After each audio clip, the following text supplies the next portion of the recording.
In our first story, the University of Development Studies has taken a firm decision to enforce the use of helmets by students who use motorbikes in and out of the campus.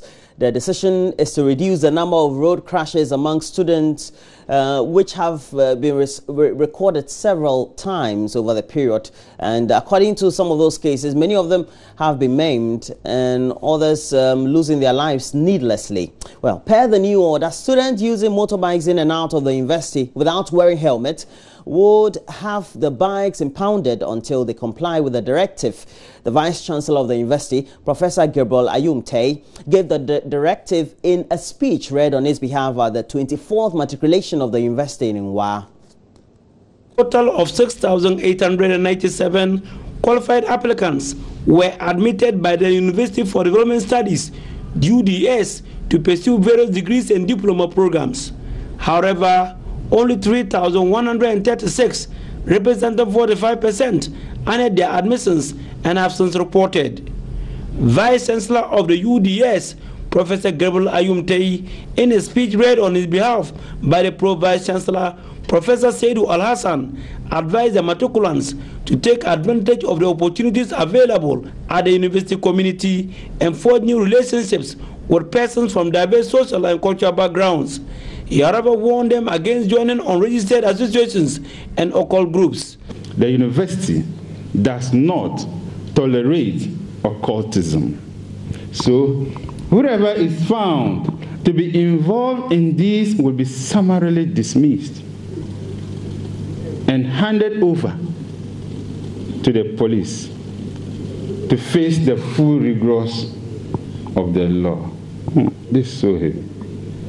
You are expected to obey the rules and regulations in the university that govern the conduct and activities of students. There are sanctions associated with violations of the rules and regulations. Please, try not to fall foul of these laws. Another area of concern for the university is the reckless use of motorbikes in and out of the university campus, which has resulted in needless deaths and maiming of several students. Management has taken a firm decision to enforce the use of helmets by students who use motorbikes. Pillion riders must also use helmets. So it means if you are riding and you are putting on a crash helmet, the one sitting on the back must also be in a helmet. I expect staff of the university who use motorbikes to set the pace by using helmets. I wish, therefore, to task deans, directors, campus officers, and security personnel at the various campuses to ensure that this directive is implemented to the letter. No student using a motorbike shall be allowed entry into any of our campuses without helmets. Those who flout this directive will have their bikes impounded until they comply. Reporting for Joy News, Rafiq Salam.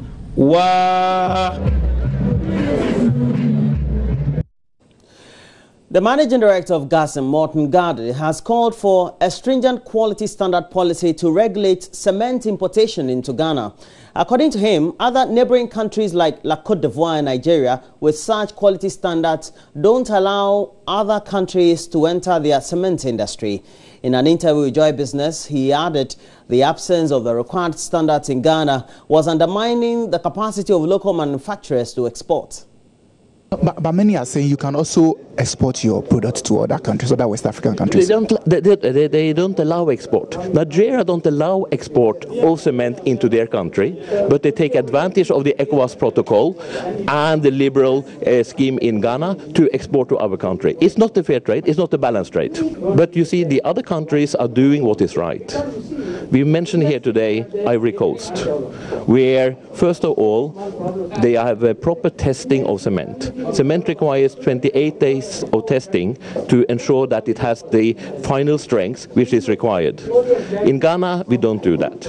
Secondly, in Ivory Coast, they put a FOB value of the imported cement on $99 per ton. In Ghana, we use 60. So these measures are really disadvantaging Ghanaian industries who try to export to our neighboring countries. At the same time, we allow a free flow into our country, undermining employment in Ghana, undermining tax paying in Ghana, undermining the use of local raw materials in Ghana, and slowly but certainly undermining the economic base of Ghana.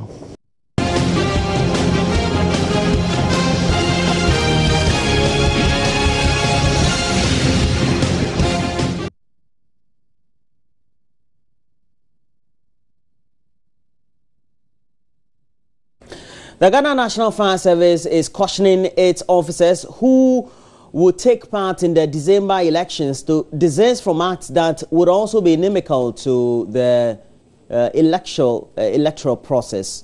Well, we had the administrative and operational tour of the Central Region be undertaken by the Chief Fire Officer Albert Brown GAISIE, who urged the fire service officers to maintain sanity in the process. We bring a report by Richard Kwejonyako.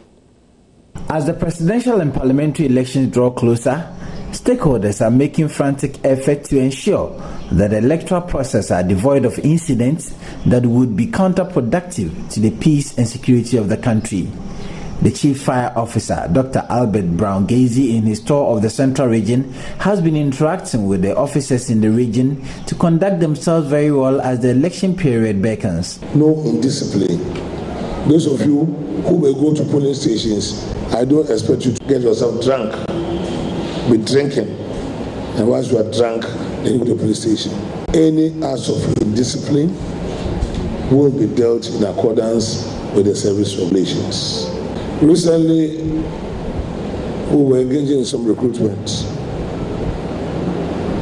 I want to caution you that none of you should go and collect money or extort money from any citizens of this country that under the pretense that you are going to give the person a job. You don't have the capacity to give jobs. And now recruitment is by system, electronic system. So you can't bribe the computer.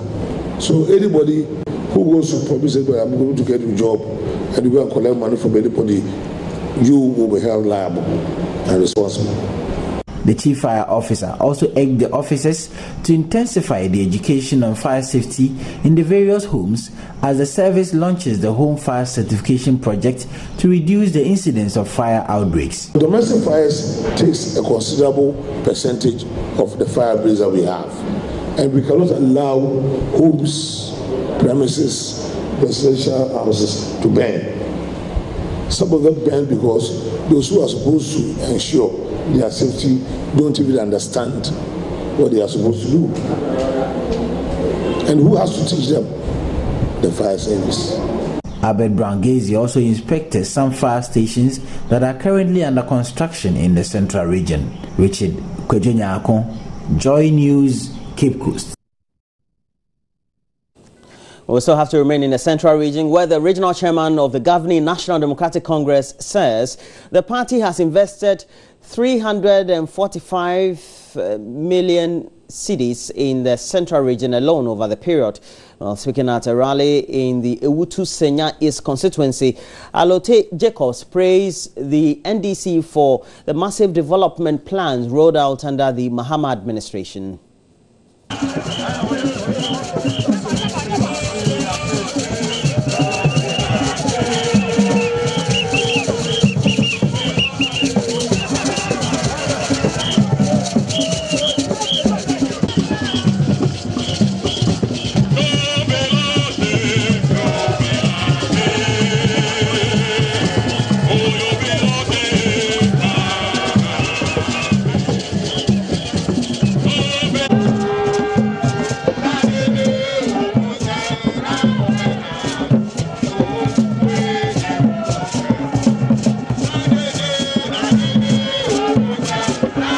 What God hates is ingratitude. For President Mahama to have brought this beautiful edifice with its auxiliary facilities is extraordinary, unheard of, especially as regards to Central Region. We have calculated and have realized that within the 4 years of His Excellency President Mahama, the NDC government has invested $345 million in this region, which is unprecedented in the history of this country since from independence. And there was a question that was asked by His Excellency the President directly to Mahmoud Bawumia, that how much did the redenomination cost this country?